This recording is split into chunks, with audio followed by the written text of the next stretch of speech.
Jumlah informasi sudah kami sampaikan, saatnya saya ajak Anda ngobrol dengan sosok yang satu ini karena banyak pihak yang mengakui, termasuk kepala-kepala negara yang datang ke Bali mengatakan bahwa ia terbesar sepanjang sejarah Indonesia sebagai tuan rumah dalam rangkaian kegiatan presidensi G20 Indonesia pada Desember 2021 hingga KTT G20 di Bali sukses digelar. Keberhasilan ini tentunya tidak lepas dari peran besar Presiden Republik Indonesia Joko Widodo dan segenap jajarannya. Banjir pujian ya tentunya dari awal hingga akhir sesi ya di penutupan KTT G20 yang menghasilkan Leaders Declaration. Indonesia terus mendorong diskusi dan perdamaian dunia hingga mendapat apresiasi dari berbagai negara anggota KTT G20. Tentunya Indonesia patut merasa bangga, kita semua bangga karena semakin dikenal di mata dunia. Kesuksesan ini tak luput dari peran Presiden Jokowi. Lantas siapa sosok di balik Presiden Jokowi yang kerap mendampinginya? Kelihatan sih di layar kalau Anda cermat sekali ada sosok-sosok yang selalu berada sangat dekat dengan Presiden Joko Widodo dan semakin spesial karena sosok ini sudah lama tidak muncul di layar televisi manapun. Untuk pertama kalinya tampil di layar BTV. Saya ajak Anda ngobrol dengan sosoknya. Selamat malam Pak Pramono Anung. Selamat malam Mbak Christian. Terima kasih sudah hadir. Baik.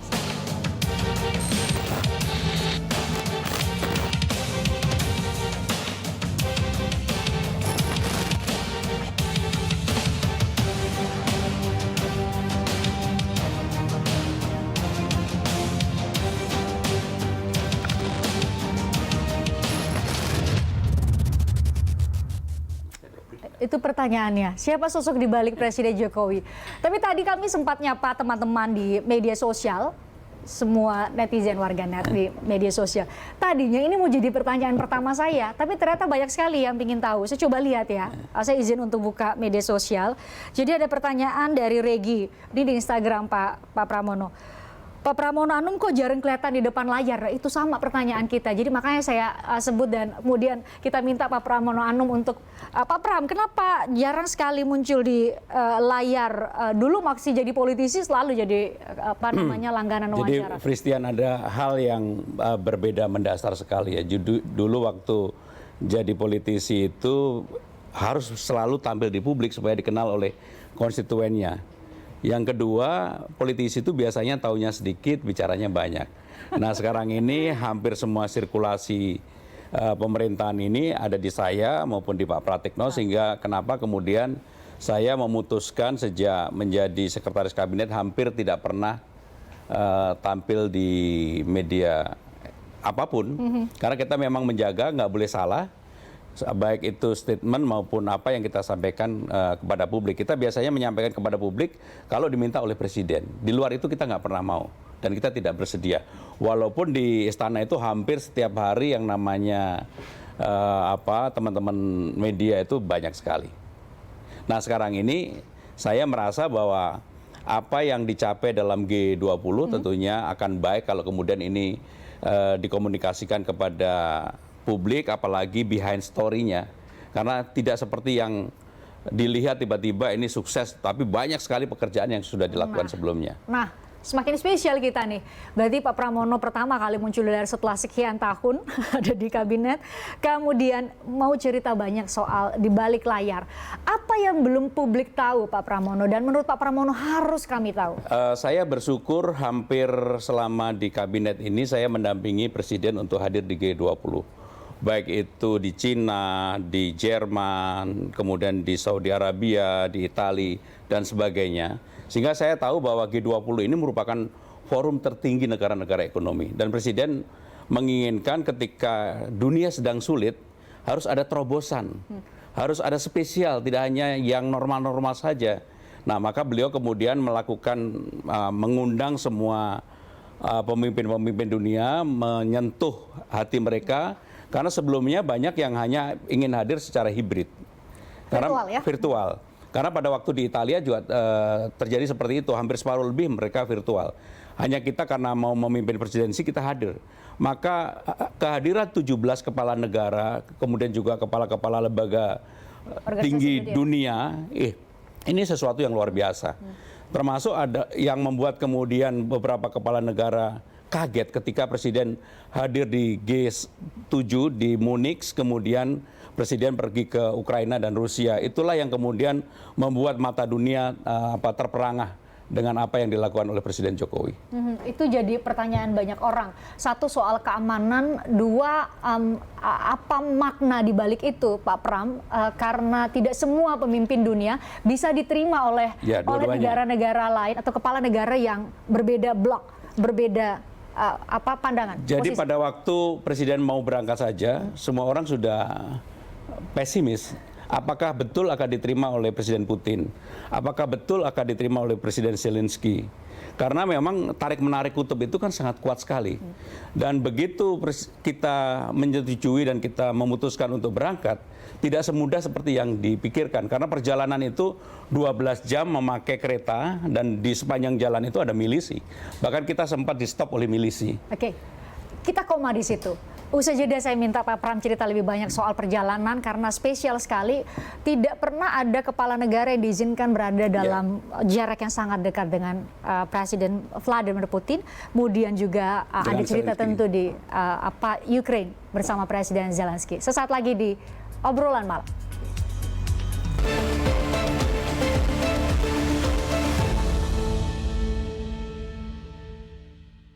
Aku pikir semua air mineral itu sama. Le mineral itu beda, lebih fresh dari yang lain. Le mineral memang berbeda, mengandung mineral esensial, dikemas menggunakan 3 proteksi berlapis. Segernya.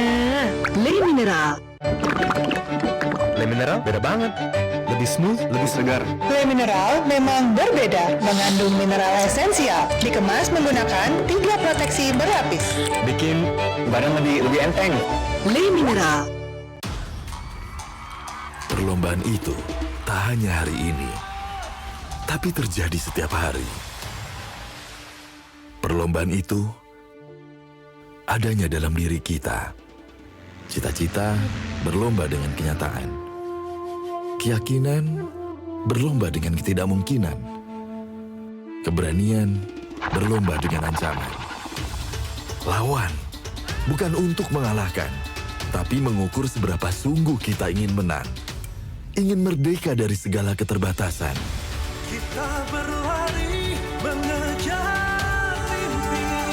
Kita harus percaya, digitalisasi mampu memberikan banyak manfaat bagi negeri ini. Digitalisasi mampu membuat kita melompat sejajar dengan bangsa maju lainnya.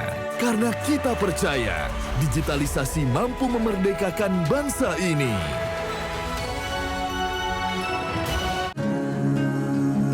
Buat apa antri ketemu dokter seharian? Kalau bisa konsultasi lewat genggaman. Dengan aplikasi My Siloam, kami memudahkan Anda membuat janji, berkonsultasi online, hingga memastikan resep obat sampai di rumah Anda. Siloam Hospitals, yang berarti segera kembali. Ujung-ujungnya dangdut hadir di Banyuwangi. Festival dangdut terbesar di Indonesia. Dimeriahkan oleh Denny Caknan, Lah Caca, dan masih banyak lagi. Sudah siap digoyang bareng? Saksikan Ujung-ujungnya dangdut hanya di BTV. Kami hadir di tengah era digitalisasi, menjadi poros informasi yang aktual, cepat, dan akurat. Berita-berita terkini, viral dan hangat, dibawakan dengan satu tujuan, menginspirasi Anda. Saksikan kami hanya di BTV. Bersatu menginspirasi.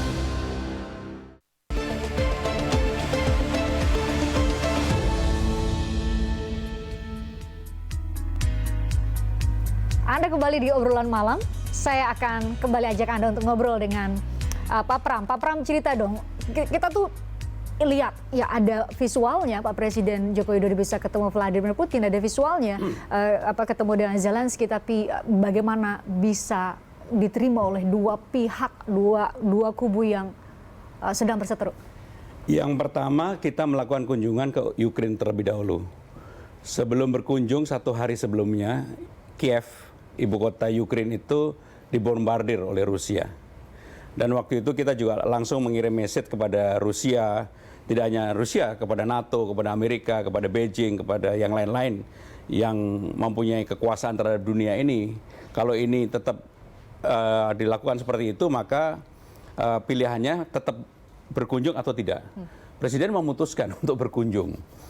Dan ini luar biasa. Maka ditugaskanlah kepada Ibu Menteri Luar Negeri, Kepala BIN untuk meminta kepada Rusia selama kunjungan Presiden ke Kiev, ketemu dengan Presiden Zelensky, tidak ada sama sekali serangan. Wow. Dan itu memang dipenuhi oleh Rusia pada waktu itu. Tetapi kalau kita lihat ketika kita ke sana, kita ditunjukkan juga oleh Presiden, oleh kementerian yang ada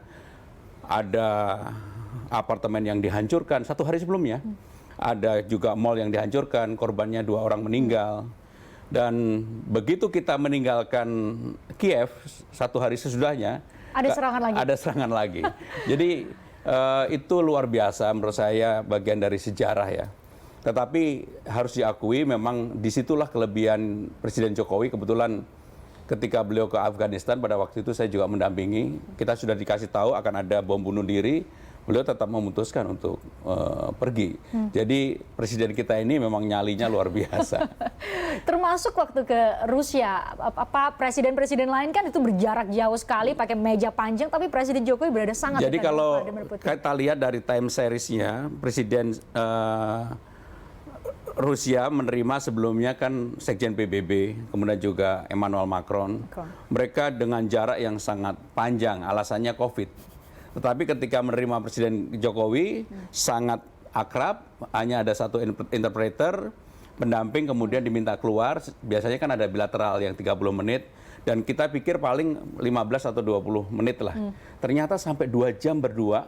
2 jam setengah? 2 jam. Jadi 2 jam. dengan yang sebelumnya 30 jadi menit di awal? Sehingga 2 jam setengah total, yang 2 jam hanya Presiden Jokowi dengan Presiden Putin dan hanya 1 penerjemah. Ini menunjukkan bahwa Rusia menganggap kita sebagai saudara. Karena pemimpin di luar Sekjen PBB yang diterima begitu akrab adalah Presiden Jokowi. Menurut Pak Pram, karena selalu berada dekat dengan Pak Jokowi, faktor apa yang membuat kedua negara yang berseteru begitu menerima kehadiran Pak Jokowi dengan... Ya, yang pertama mungkin karena sebagai presidensi G20, tapi yang tidak kalah penting adalah ketulusan Presiden Jokowi, karena memang Presiden Jokowi tidak punya vested apapun dalam konflik ini, sehingga posisi strategisnya bisa diterima blok Eropa, dalam hal ini adalah Ukraina maupun Rusia. Dalam konteks itu saya melihat betul-betul Presiden Jokowi ini seorang diplomat yang natural gitu ya. Jadi beliau tahu kapan harus berkata apa, kapan harus kenceng, kapan harus kalau orang bilang nyelondoin atau melandai begitu. Dan itu menurut saya kelebihan Presiden Jokowi. Oke, hal lain yang juga membuat kami luar biasa, ini kan sebelum KTT G20 itu kan ada rangkaian KTT ASEAN ya, betul ya Pak Pram ya. Yeah. Kemudian ke Bali, terus balik lagi ke KTT APEC, ada agenda-agenda lain di situ, mungkin Pak Pram bisa cerita. 21 hari. Jadi ini perjalanan total 21 hari dari Jakarta ke Bali karena persiapan untuk general repetisi terakhir, kemudian dari Bali ke Solo untuk peresmian masjid yang diberikan oleh Presiden UAE. Ya. Dari Solo balik lagi ke Bali. Dari Bali kemudian ke Phnom Penh, dari Phnom Penh balik ke Bali, dari Bali balik lagi ke Bangkok, dari Bangkok ke Solo, dan seterusnya. Total 21 hari. Jadi membayangkan, kita yang mendampingi beliau itu, membayangkan baju yang kita pakai aja udah pusing. 21 hari, berangkat 3 hari tuh koper bisa isinya penuh, apalagi 21 hari. Tapi terus terang bukan apa-apa ya, saya kan udah 2 periode ini bekerja dengan beliau. Karena beliau bekerja dengan hati, kita juga bisa bekerja dengan hati, sehingga enjoy aja. Kalau dilihat dari tim supporting yang selama ini mendampingi Presiden, hampir tidak ada keluhan. pergi sebegitu lama, sebegitu capek, hampir tidak ada keluhan di antara kita-kita ini. Karena kita enjoy aja seperti menjadi satu keluarga tersendiri begitu. Dan itu suasana itu yang dibangun oleh Presiden. Suasana itu yang dibangun oleh Presiden dan memang tidak terlalu banyak yang bisa bekerja totalitas ya. Tetapi dalam tim saya lihat tim inti ini terutama Menteri Luar Negeri, kemudian Pak Pratik, Menko Perekonomian, Pak Luhut, Bu Sri Mulyani. Ini persiapan ini udah hampir 1 tahun, termasuk hari Senin besok itu kita evaluasi kelebihannya Pak Jokowi itu. Begitu acara sudah selesai. Evaluasi yang mana? G20. KTT G20? Iya. Waduh, sudah kayak seperti panitia penyelenggara ada ini kita ya. evaluasi, kemudian apa yang menjadi kekurangannya, kemudian kita putuskan untuk perbaikan di KTT Asia nanti. Dan itu kebiasaan Pak Jokowi selalu melakukan begitu. evaluasi setelah ada satu begitu. Gelaran atau apa. Iya. Dan beliau itu sangat detail. Mungkin publik tidak tahu, bahkan contohnya untuk menentukan seorang chef saja. Beliau bilang ini kita udah harus ada pembaruan lah, masa ini terus, sehingga perlu chef yang kekinian. Maka dipakailah chef anak muda yang menyiapkan ketika di KTT. Chef Arnold ya? Ya pada waktu itu. Itu pilihan Pak Jokowi langsung? Pak Jokowi langsung. Oh ya? Iya. Presiden attention to detail ya? Iya, Presiden sangat detail. Presiden ini adalah presiden yang bekerja sangat detail. Bahkan contoh lain bahkan tempat duduk, begitu undangan yang di gala dinner, ya, gala dinner itu siapa di sebelah siapa itu ada ininya, ada diskusinya untuk menentukan itu begitu ya. Sebagai contoh yang mungkin bisa disampaikan kepada publik. Kenapa kemudian Ibu Megawati bersebelahan dengan Presiden Korea Selatan dan Ibu? Kenapa kemudian Pak SBY bersebelahan dengan Perdana Menteri Singapura? Karena memang masing-masing punya kedekatan. Dekat secara personal. Secara itu saja dipertimbangkan oleh Presiden. Iya. Itu oleh Presiden langsung? Ya, diputuskan secara langsung oleh Presiden. Oke. Pak Pram, ada momen yang kami tangkap di layar tuh di saat gala dinner, kemudian Pak Luhut terima telepon. Itu apa kira-kira? Se-emergency itu? Jadi bisa dibuka pada kami? Jadi hampir semua peristiwa yang terjadi di G20 kita tidak boleh mematikan HP. Bahkan ketika pertama kali menyambut kedatangan leader, itu kan tidak semua leader datang sesuai dengan nomor urut yang sudah disiapkan. Kan patternnya di terakhir itu selalu Amerika dan China. Ada pemimpin yang kemudian melambat-lambatkan supaya dia datangnya dekat-dekat dengan Cina dan Amerika. Karena apa? Expose-nya jauh lebih besar ya? Karena expose media. Mereka punya pertimbangan tersendiri. Mungkin pura-pura sakit perut dan sebagainya. Ya inilah kenyataan. Maka kenapa kemudian ketika kemarin di Apurva Presiden menerima satu persatu, sempat ada jeda kurang lebih 20-30 menit. Karena memang antrian itu harus sesuai dengan yang sudah diputuskan. Termasuk oleh Presiden sekali lagi ya? Sekali lagi oleh beliau Presiden. sangat detail untuk menentukan ini siapa. Bahkan jarak ketika habis salaman dengan beliau diterima oleh Bu Menlu, habis berikutnya kan antara saya sama Pak Pratik yang ngantar ke tempat untuk holding. Itu aja kita hitung berapa langkahnya. Sangat detail. Sangat detail. Makanya kalau kemudian ini terlihat begitu diperhitungkan, memang diperhitungkan. Semuanya dalam perhitungan. Bedanya Presiden dalam keseharian dengan rakyat, beliau tidak pernah detail. Beliau tidak menjaga birokrasi. Tetapi untuk acara-acara kenegaraan, beliau sangat detail. Jadi kalau ke para pembantunya, termasuk para menteri ini, sangat detail, sangat bahkan katanya, siapa yang cerita beberapa hari lalu, Menteri Pariwisata dan Ekonomi Kreatif, Sandiaga Uno cerita, kalau masing-masing menteri itu diberi Key Performance Indicators, KPIs. Ada KPI betul? Betul. Kebetulan saya kan yang megang itunya. Nah, udah benar nih nanyanya nih. Menteri yang mana yang KPIs-nya paling tinggi? Semuanya tinggi lah. Takut diprotes ya Pak? Enggak, tapi memang beliau Tapi beneran dikasih KPIs? Iya. Bahkan kalau mau sidang kabinet beliau pasti mempelajari secara detail. Karena bedanya dengan yang lain, bukan dengan maksud membandingkan. Presiden Jokowi ini setiap rapat harus ada putusan. Nggak boleh nggak ada putusan. Jadi setiap pertemuan itu harus ada putusan, begitu. Nggak ada putusan, pasti ada putusan. Setelah diputuskan? Kan saya yang membuat risalah rapatnya. Kemudian saya membuat surat kepada para menteri untuk menindaklanjuti putusan itu. Dicek lagi tuh setelah itu? Dicek lagi. Sudah belum? Wow, gimana rasanya menjadi bagian dari ada leader kita yang diakui oleh dunia, begitu diterima, dan kemudian Bapak dan menteri-menteri yang lain juga kemudian harus mengikuti ritme beliau? Yang paling membuat kita bangga setelah KTT G20 kita ke KTT APEC di Bangkok. Begitu kita sampai di Bangkok, kebetulan saya bertemu dengan ketua penyelenggara KTT Bangkok, mereka menyampaikan ini menjadi beban tersendiri bagi KTT APEC karena G20 yang begitu sukses, yang ada deklarasinya, semuanya berjalan dengan baik, mereka belum punya waktu untuk menyesuaikan, maka begitu start dinner aja mereka udah terlambat 1,5 jam. Sehingga mereka bilang jangan dibandingkan eksselensi. Ya udahlah, ini memang kenyataannya seperti itu. Sudah memberikan standar tinggi sekali ya, sangat tinggi. Ya. Dinner hanya 1 jam 25 menit. Itu sudah makan lengkap, sudah show-nya. Dan ketika gala dinner itu, kalau teman-teman media cermat, banyak kepala negara yang datangnya terlambat. Memang itu kita karena apa? Karena kita batasin. Kalau kalian nggak datang sesuai dengan jam yang udah ditentukan, kita akan mulai terlebih dahulu. Wow, setegas belum pernah loh itu. Biasanya ya udah kita tunggu ya, kita aja tunggu satu, bahkan kemarin di Bangkok 1,5 jam. Berarti beliau tuh attention to detail sangat tegas ya, pun kepada kepala-kepala negara lain.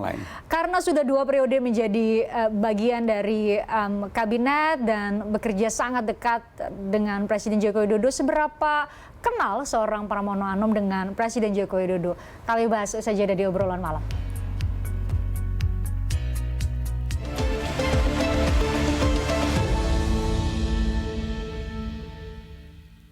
Pupuk Indonesia berkomitmen menjadi perusahaan nutrisi tanaman dan solusi pertanian kelas dunia yang berkelanjutan. Pupuk Indonesia memiliki kapasitas produksi pupuk terbesar di Asia Tenggara. Kami juga memproduksi produk-produk petrokimia lainnya, menjangkau wilayah distribusi domestik dan mancanegara. Kami juga berbisnis di bidang EPC, energi dan utilitas, logistik, perdagangan, dan pangan.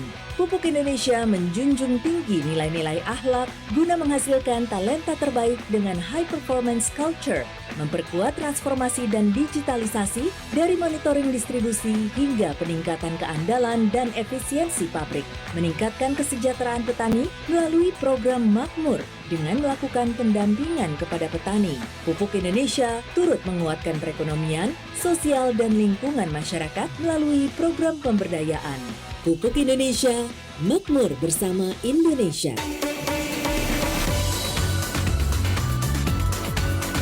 Nikmati beragam keistimewaan dalam satu aplikasi. My Pertamina, semua jadi istimewa.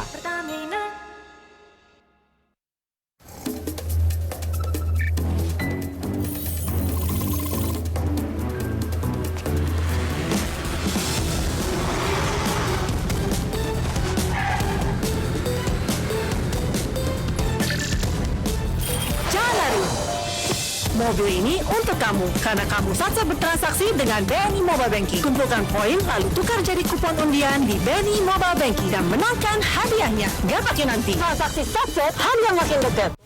Membahas sisi lain informasi sampai ke akar permasalahan.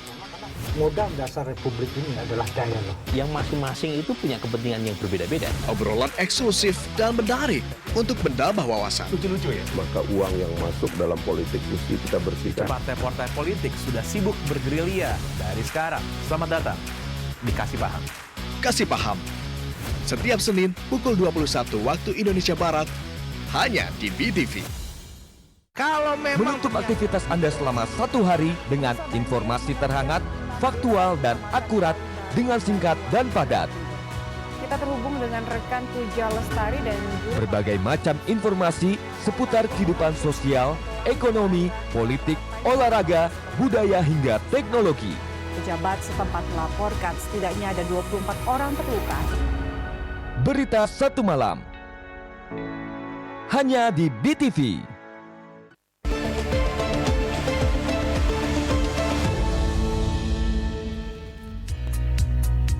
Pak Pram, saya mau buka Justiper lagi, namanya Justiper, jasa titip pertanyaan lewat media sosial. Tadi kan saya sudah bacakan tadi soal pertanyaan yang pertama, yang mirip betul dengan pertanyaan yang mau saya tanya sih, jadi saya tanyakan langsung.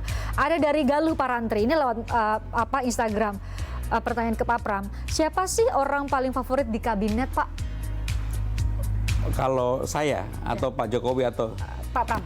Saya terus terang karena sehari-hari sama Pak Pratik, saya mau Pak Pratik. Soulmate ya? Gini, dari dulu yang namanya Seskap, Seknek itu selalu ada rivalitas, nggak pernah akur. Dari dulu ya? Dari dulu. Tapi saya merasa saya sama Pak Pratik apa aja kita buka sehingga kita bisa saling enak. Dan bahkan sama sekali nggak ada rivalitas dan ini yang kemudian juga membantu pekerjaan menjadi lancar. Nah, itu tuh jadi orang paling favorit di kabinet adalah Pak Sama Pak Basuki. Oh, sama Pak Basuki karena? Iya. Karena dia koboi dan juga paling banyak nemenin presiden sama saya. Tapi viral yang di Yang foto yang dibalik itu. apa topinya dibalik. Jadi kalau ke lapangan yang paling banyak nemenin presiden selain kita yang attach ke beliau adalah Pak Basuki. Makanya karena kan yang menjadi ini presiden kan infrastruktur. Sehingga beliau bangun di mana-mana dan Pak Basuki yang paling sering diajak. Dan Pak Basuki sangat atraktif dengan berbagai bawa kamera dan lain-lain. Jadi kita kalau dengan Pak Basuki dengan presiden itu bisa ngobrol apa aja. Oh iya. Musik lah, olahraga lah. Nyambung lah ya. Nyambung. Makanya mungkin presiden juga nyaman ya. Ya apapun beliau juga harus tidak selalu urusan pekerjaan yang harus kita ajak ngomong. Kalau enggak ya apa boring juga. Bagaimanapun presiden tetap manusia. Manusia. Ya, beliau sangat detail, tapi ternyata ngobrolnya juga bisa santai ya, Pak Pram. Banget. Pak Pram, ada pertanyaan dari Agak Gagas nih katanya. Jika lagi senggang, apa sih yang Pak Pram lakukan? Saya kebetulan kalau senggang nonton NBA. Basket? Basket. Kemudian juga nonton olahraga yang di Indonesia. Sepak bola, kemudian bulu tangkis. Tetapi kalau ada waktu saya selalu bersepeda. Saya bersepeda setiap minggu rata-rata, setiap minggu nih. Sepedaan 3 kali, rata-rata di atas 150 kilo. Bahkan katanya pernah ya dari Jakarta ke Istana Bogor. PP. Iya. Wow. Hari Sabtu kemarin Jakarta, Sentul, PP. Itu 100 kami punya visualnya, kita tunggu nih teman-teman bisa bantu nggak untuk menunjukkan kepada pemirsa Pak Pram itu naik sepeda, bersepeda itu dari rute. Nah ini fotonya nih Pak Pram. Oh ini waktu di Halim. Oh. Ini waktu di mana ini ya? Ini saking seringnya naik sepeda, bersepeda jadi lupa. Tapi bisa sampai 200-an kilometer memang per minggu. Bahkan itu ditarget? Ditarget. Bahkan besok hari Sabtu kita rencananya sepedaan dengan teman-teman dan ini juga teman-teman partai bersepedaan dari Kediri ke Blitar PP itu 100 kilo. Wah, saya bagian nonton Pak Pram aja ya. Karena kita memang bersepeda ke tempat Bung Karno sekaligus nyekar Bung Karno baru pulang ke Kediri. Oke, saya bagian memberi semangat saja sama Pak Pram. Pak Pram ini karena tadi saya sebutkan sebelum jeda, Pak Pram ini kan sudah hampir berapa tahun ya? 8 tahun ya bersama Pak Jokowi. Kita mau uji apakah Pak Pram bisa sebegitu mengenal Pak Jokowi. Kami punya beberapa visual kita tampilkan nih supaya Pak Pram bisa tebak.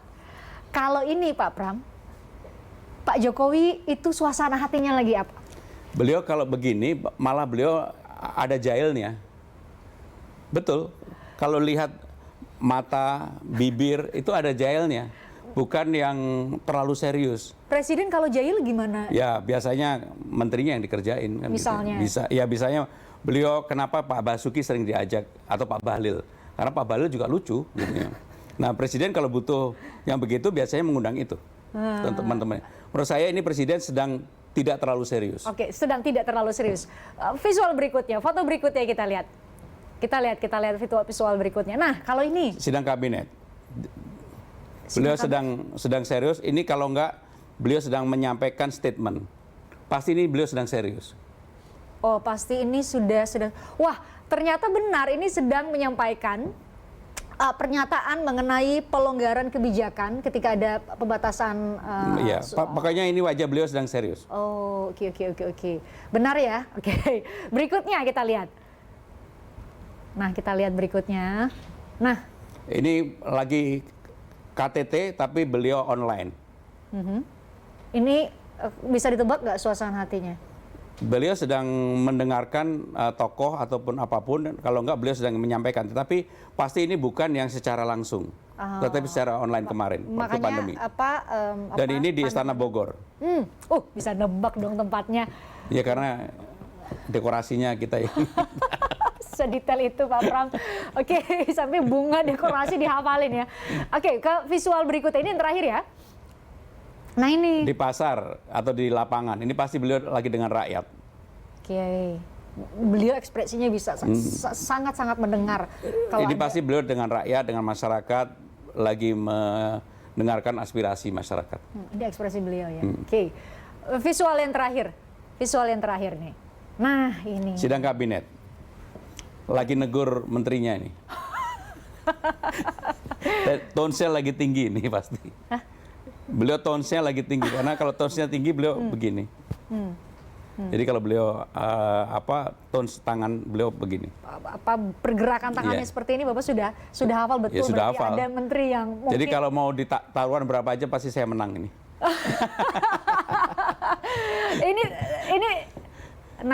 Ini kan ada tim yang mencari ini Pak Pram. Jadi mereka memang membacanya lewat caption atau keterangan dari foto. Semua dari 5 visual tadi yang Pak Pram sebutkan itu semua benar. Saya boleh tepuk tangan? Ya gimana nggak benar sehari-hari, kalau nggak benar berarti saya nggak ini presiden dengan benar-benar. Harus tahu benar. Bahkan kita tahu kalau presiden menggoyangkan kaki tadinya artinya kita yang tahu itu biasanya. Berarti ini jangan-jangan key performance indicators yang paling tinggi jangan-jangan Pak Pram. Iya. Oh iya, serius Pak Pram? Oh enggak. Kalau saya kan bagian menilai jadi ya.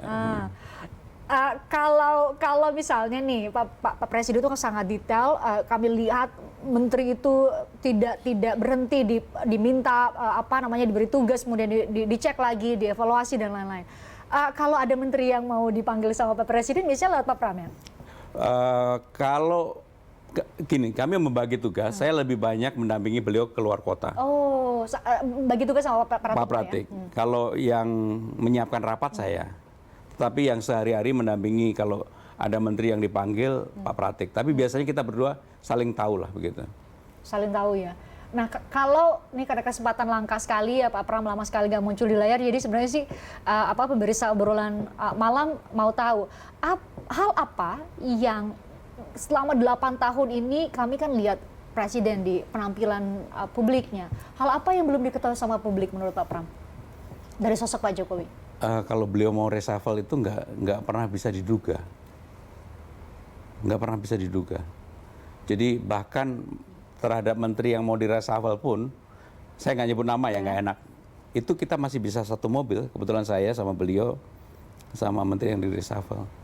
Jadi tidak ada ekspresi marah? Begitu nggak ada, begitu malam mau dipanggil, disampaikan oleh beliau secara langsung. Ekspresinya waktu itu kalau saat menyampaikan? Ya kita ada, tapi ini kan kewenangan beliau. Tapi beliau bisa itu menjaga yang menjaga. Dalam hal, misalnya ketika beliau sudah memutuskan yang akan ditunggu publik lah, ini Panglima TNI. Saya sama Pak Pratik pasti sudah tahu. Tapi kita berdua tidak akan pernah bicara ke publik sama sekali. Walaupun kita berdua tahu gitu. Tadi di awal ya Pak Pram bilang ya. Kalau sekarang itu banyak tahu tapi kemudian menahan diri untuk bicara. Menahan diri untuk bicara.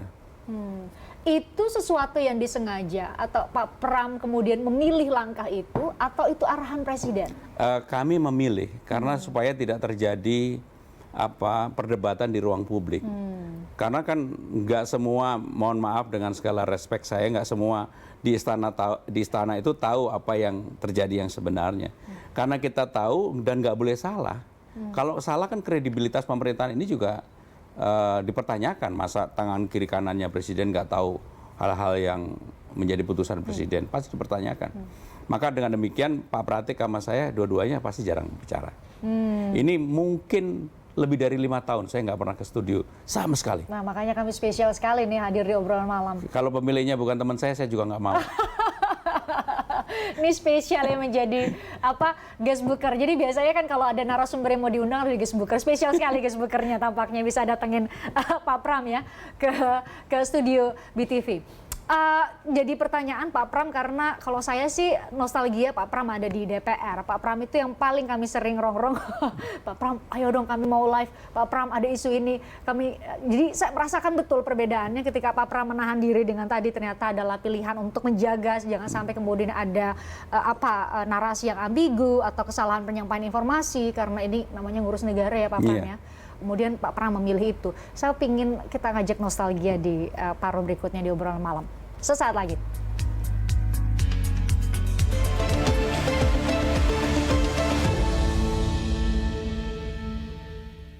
Halo guys, sekarang cuma dengan satu jari, semua urusan listrik langsung beres, res. Ini dia, PLN Mobile. Kalau cuma gangguan aja sih, nggak usah panik. Tinggal tap menu pengaduan, cus petugas PLN-nya langsung datang. Atau mau isi token, pasang listrik baru, atau mau ubah daya, atau cek hitungan listrik. Urusan listrik serahin aja ke PLN Mobile. Ini keluargaku, banyak orangnya, dan semua butuh internet. Makanya internet rumahnya Orbit. Jadi bisa gini, gini,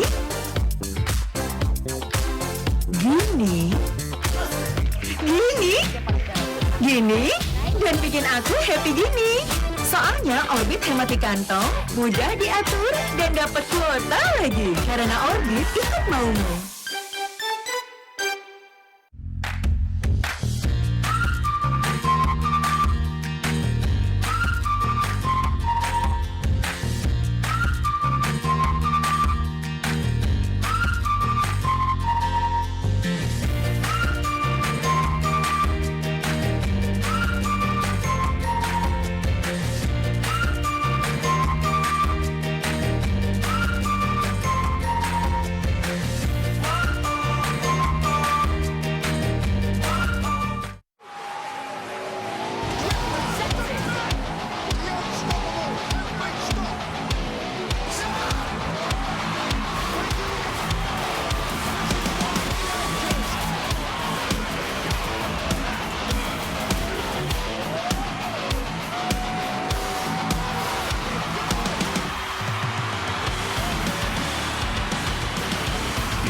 Championship history.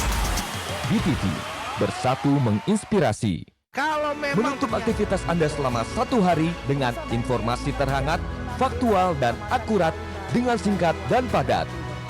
Kita terhubung dengan rekan Puja Lestari dan berbagai macam informasi seputar kehidupan sosial, ekonomi, politik, olahraga, budaya hingga teknologi. Pejabat setempat melaporkan setidaknya ada 24 orang terluka. Berita Satu Malam hanya di BTV. Membahas sisi lain informasi sampai ke akar permasalahan. Modal dasar republik ini adalah dialog. Yang masing-masing itu punya kepentingan yang berbeda-beda. Obrolan eksklusif dan menarik untuk menambah wawasan. Lucu-lucu ya? Maka uang yang masuk dalam politik mesti kita bersihkan. Partai-partai politik sudah sibuk bergerilya dari sekarang. Selamat datang di Kasih Paham. Kasih Paham. Setiap Senin pukul 21 waktu Indonesia Barat, hanya di BTV.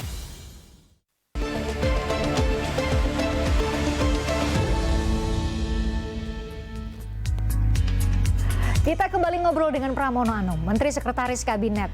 Pak Pram, sebelum saya ajak nostalgia, zaman-zaman masih di DPR, Pak Pram ini kalau kami di wartawan ya, itu sering dengar Pak Pram itu ketua kelas bagi menteri-menteri yang lain. Satu, apa makna ketua kelas itu? Terus yang kedua, siapa sih yang pertama kali munculin istilah ketua kelas di antara Saya sendiri juga nggak tahu, karena memang tugas utama sekretaris kabinet itu mengatur semua flow dari kabinet. Siapa yang diundang rapat, materinya apa yang diputuskan, kemudian juga disiplin rapat, itu terus terang saya yang ngatur. Kalau rapat-rapat intern atau rapat terbatas, kita masih bertoleransi untuk orang, katakanlah kalau memang terpaksa bisa tidak hadir. Tapi kalau sidang kabinet paripurna, nggak ada. nggak ada kompromi. Misalnya ada seorang menteri, pernah ini lagi di New York, baru mendarat, tiba-tiba ada sidang kabinet paripurna, dia minta izin, kan bilang nggak, pulang. Karena itu yang diarahkan oleh Presiden kepada saya. Sehingga saya jaga betul, kalau sidang kabinet paripurna, semuanya wajib hadir. Tapi kalau rapat terbatas, rapat intern yang memang ada prioritas yang lebih urgent, ya monggo aja. Karena di sidang kabinet paripurna yang sebulan sekali, di situ ada arahan Presiden. Presiden selalu hal-hal yang bersifat strategis yang diarahkan di situ. Jadi sebenarnya menteri-menteri jarang sekali sebenarnya bisa absen dari rapat-rapat yang digelar gitu ya. Karena ketat sekali kayaknya. Jadi Tristan, mungkin presiden yang paling banyak rapat ya Pak Jokowi. Dalam 1 minggu, bahkan dalam 1 hari itu bisa 3 kali. Besok hari Senin itu 3 kali. Yang mau evaluasi KTT G20 ya, ini dengan agenda evaluasi lain. KTT, kemudian juga ada yang lain. Itu 3 kali. Seminggu bisa sampai dengan 10 kali. Maka banyak teman-teman yang dulu bercita-cita jadi menteri, begitu di era ini pasti bilang, waduh kita udah nggak punya waktu untuk hal-hal lain. Memang nggak punya waktu, karena harus kerja. Dan salah satu hal yang luar biasa dari beliau, kalau kita perjalanan ke luar negeri, itu nggak pernah lihat restoran, nggak pernah lihat toko. Padat sekali agenda di sana. Padat sekali, begitu selesai jam 8 ya pulang. Kayak kemarin KTT APEC sebagai contoh yang terakhir kita pergi, kita datang sore langsung acara dinner, besok pagi acara seharian, setelah selesai dengan Raja jam 7 langsung airport pulang. Jadi kita nggak pernah dalam perjalanan itu santai lihat toko, lihat restoran, sama sekali nggak pernah. Karena Presiden minta agendanya padat. Bahkan pernah ke luar negeri perjalanan 9 jam itu kita PP. Acara selesai langsung pulang. Itu permintaan Presiden? Permintaan Presiden. Wow. Kalau ke Bangkok, ke Jepang, ke gitu-gitu udah pasti PP lah. Kita udah, aduh PP nih. Udah pasti PP. Jadi kalau ke negara-negara tetangga pasti PP? Pasti PP. Zaman Pak Jokowi ini? Iya pasti PP. Pertanyaannya, fisik Pak Jokowi, fisik Pak Pram, Pak Pratik, semua delegasi itu gimana jaganya? Iya harus dijaga. Tapi yang paling utama menurut saya, vitamin berapapun nggak akan cukup kalau hatinya nggak happy ya. Itu yang membuat kita menjadi lebih kuat karena enjoy. Melakukan dengan enjoy itu menjadi... Paling kita bisa nyuri-nyuri pagi bangun tidur olahraga. Olahraga sebentar? Sebentar. Di pagi hari itu pun 31 jam maksimal. Nanti langsung ditanya Pak Presiden. Oke, kita masuk ke agenda utama. Nah, saatnya saya ajak untuk nostalgia ketika Pak Pram masih di... apa sebutannya ya, masih di DPR, paling sering diganggu sama wartawan gitu ya. Kalau ditanya sekarang setelah menjalani keduanya, Pak Pram lebih pilih jadi anggota DPR atau jadi pembantunya Pak Presiden Jokowi? Singkat saya jawab, pembantu Presiden Pak Jokowi. Kenapa? Karena bisa mendeliver banyak hal kepada masyarakat. Membuat kebijakan, kalau di DPR kan bukan pembuat kebijakan, tetapi pada pengawasan. Ini membuat kebijakan kemudian dideliver kepada masyarakat dan itu lebih real yang dirasakan oleh masyarakat. Contoh misalnya Cianjur begitu ya. Begitu gempa Presiden membuat kebijakan ini kita menyiapkan dan sebagainya kan langsung dirasakan oleh masyarakat. Kalau dulu di legislatif kan tidak bisa yang seperti itu secara langsung. Karena tugasnya diberikan adalah jadi 3 fungsi memberikan itu kan. Pengawasan ya. Hanya fungsi anggaran, fungsi legislasi dan juga pengawasan. Hal apa yang paling berkesan dari Pak Pram setidaknya 8 tahun sekarang ya bersama dengan Presiden Jokowi menghadapi segala masalah bangsa dan negara, Pak Pram? Apa yang paling berkesan buat Pak Pram? Yang paling berkesan sebenarnya satu, beliau itu pertama nggak ada capeknya. Nah itu kelihatan kalau di publik. Contoh begitu selesai G20 malam itu kita setengah 10 jam 10 malam. Beliau udah langsung aja besok pagi kita ke pasar. Hah? Begitu yang sesuatu yang grande kan dengan kepala-kepala negara dan sebagainya langsung masuk pasar, sesuatu yang sangat berbeda sekali. Yang berikutnya saya pernah dalam perjalanan dari luar negeri, kita mendarat jam 3:30. Kita sudah berpikir, waduh ini pulang mandi air hangat, selonjoran kaki. Ternyata beliau nanya, Pak Menteri mau kemana? Mau pulang Pak? Aduh kita ke istana bareng. Akhirnya ke istana. kerja lagi. Jadi nggak ada namanya break, nggak ada istirahatnya. Nggak ada. Wah, termasuk juga perjalanan Pak Jokowi ke pasar itu kan ada yang viral ya. Kami punya visualnya, ada yang bahkan sampai menerobos ya. Ke mobil. Rombongan ke mobil karena saking mau dapat foto bersama Pak Jokowi. Kalau kami punya visualnya, silahkan ditunjukkan. Pak Pram bisa cerita. Pak Pram bareng Pak Jokowi. Saya satu mobil dengan beliau. Jadi ada ibu-ibu namanya Wahyuni. Kita juga surprise, dia motongnya dari depan. Itu berani sekali ya. Selama ini belum pernah ada yang bisa motong dari depan. Dia bisa motong dari depan, langsung tangannya presiden itu dipegang, saking cintanya kepada presiden, tangannya dipegang sampai presiden agak luka dikit, teman maaf. Oh, iya?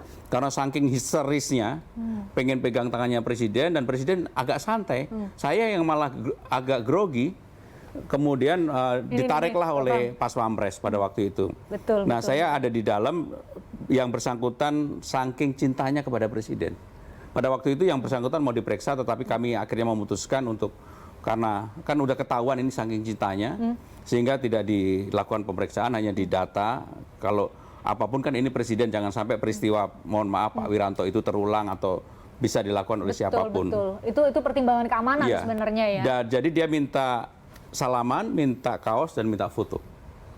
Minta salaman, minta foto. Sampai setelah itu kan wartawan tanya ya, ketemu juga sama Mbak Wahyuni ini, masih nangis saat diwawancara, sangat-sangat terharu bisa dapat foto. Tapi beberapa bulan lalu saya bersama Pak Pram juga ada di Papua ya.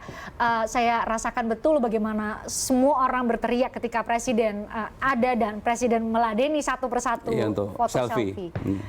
Itu dilakukan di setiap tempat? Di setiap tempat. Bahkan saya pernah punya pengalaman yang tidak akan bisa saya lupakan ketika dengan suku Talang Mama di Jambi.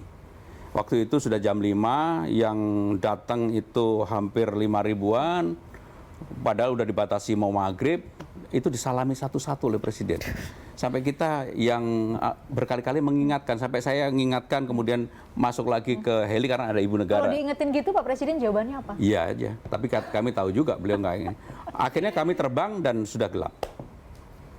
Tapi Presiden begitu menghargai. Dan ini bukan yang pertama kali, buat saya berkali-kali. Kayaknya setiap kali datang ke manapun selalu Presiden meladeni apa yang diminta, diteriaki oleh masyarakat.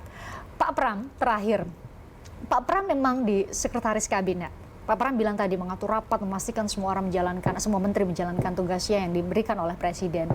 Tapi karena Pak Pram berada sangat dekat dengan Presiden, Pak Presiden selalu memberikan gambaran, kita tantangannya ke depan memang berat.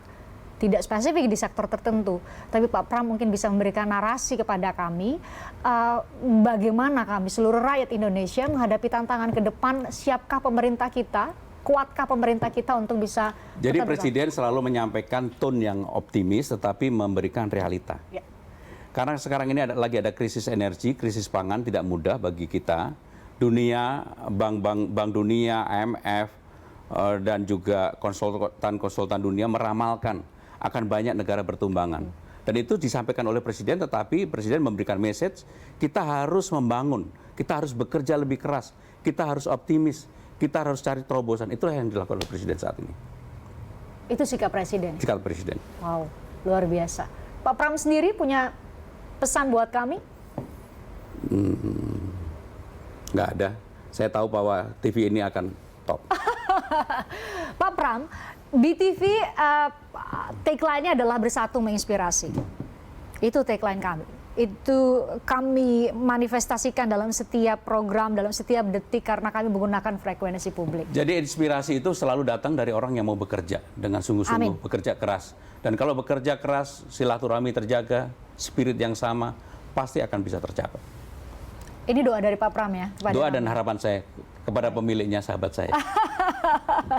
Terima kasih sudah datang dan memberikan momen yang sangat spesial kepada kami, Pak Pram. Pak Pram lama sekali nggak muncul di layar, ada sih di layar, tapi lama sekali tidak bicara di depan publik. Terima kasih sudah memberikan momentum yang sangat spesial terima buat kasih. kami. Terima kasih. Pak Pram sehat selalu ya. Amin. Saya selalu masih tersisa beberapa tahun untuk menyelesaikan semua janji politik, janji kampanye. 2 tahun. Semoga bisa segera diwujudkan semuanya. Amin. Dan kami tetap bisa menghadapi tantangan apapun ke depan. Pak Pram, terima kasih. Saya juga mengucapkan terima kasih untuk Anda. Kita jumpa lagi besok. Kami hadirkan narasumber yang akan saya ajak ngobrol di obrolan malam. Terima kasih, saya selalu kita jumpa lagi esok ya. Saya Christian Gri.